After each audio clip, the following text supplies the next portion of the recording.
My wife, who was a high school teacher and who was looking for a good way to serve in the church, invited those 3 high school girls to come over to our home one night to make pizza together and play some games in the hope that they get to know each other and feel more comfortable being at church in each other's presence. A few days before that meeting was scheduled to happen, the pastor found out about it, and that's why he called. On that phone call, he just lit up my wife, telling her how inappropriate it was for her to have such a night.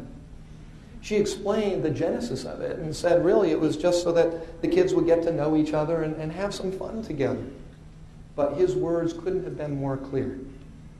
I forbid you to have those children to your home, he said. As the scriptures teach, when the blind lead the blind, neither shall find the way. And then he continued, I am the spiritual leader of this church, and I cannot allow you to influence those young minds and hearts. Now she too was shocked. After talking and thinking and praying about these new insights we gleaned from the church, we decided to drop out of it. The Jesus Club we thought we joined turned out to be really different than we'd expected. But now, because we were on a path where we were reading our Bibles every day and praying regularly to God, we were really into the Jesus thing. We didn't know much about it yet, but it still seemed so right. We understood that even Jesus had been persecuted at the hands of religious people, so Nancy and I kept thinking about what to do next. We weren't ready to give up despite this setback. Finally, one night we were having dinner together when I proposed an idea to her. At the end of our street that we lived on was a little white church that had a sign proclaiming that it too was Baptist. Now, we just dropped out of a Baptist church, so I thought maybe this one would be similar, but hopefully without the control issues.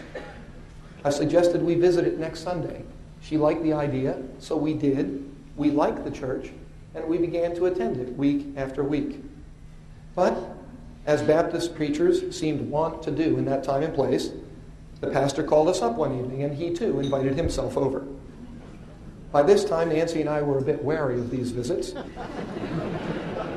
So we talked about what to expect and what we were looking for from the pastor.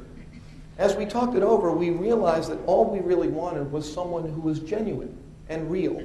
No pretense, no power plays, no holier-than-thou stances, just a real person who we liked and who was serious about helping us to know Jesus. So the pastor arrived, and we chatted informally for a few minutes in our kitchen. Then, unexpectedly, came the moment that revealed exactly what we needed to know. I asked the pastor if he wanted a drink. He asked what we had. I said, Coke, 7-Up, juice, lemonade, milk, tea, water. What would you like? And he said the words that propelled Nancy and me down the road to a deeper and lasting relationship with Jesus Christ and the church.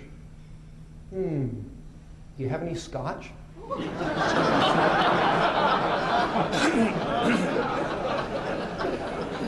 It was at that moment that I knew this guy was real. Maybe an alcoholic, but he was real. Looking back 30 years to those months when our faith was up for grabs, I love how God worked and that he met me where I was at. I needed a place where I could explore the faith more deeply, tear it apart, scrutinize it, put it back together again.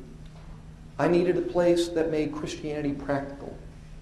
I needed a group of people who would accept my quirkiness for what it was and focus instead on motivating me to obedience rather than brainless acquiescence.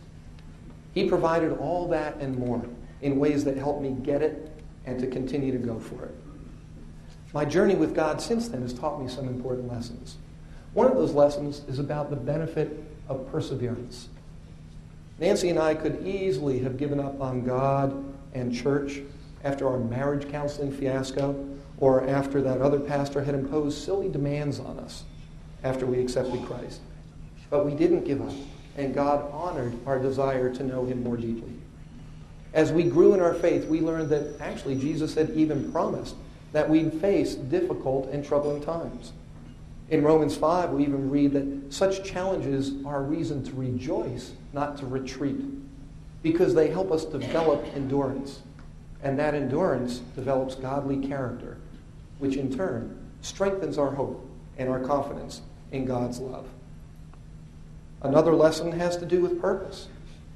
As I mentioned earlier, I had thought my purpose in life was to master the American dream.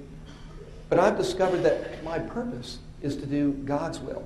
Or as Jesus put it in Mark 12, verses 30 and 31, it's to love the Lord my God with all my heart, mind, strength, and soul, and to love other people in that same way. In fact, God has allowed me to satisfy my original mission, achieve, advance, acquire, as a way of helping me to realize that those things do not deliver the very fulfillment that I was seeking.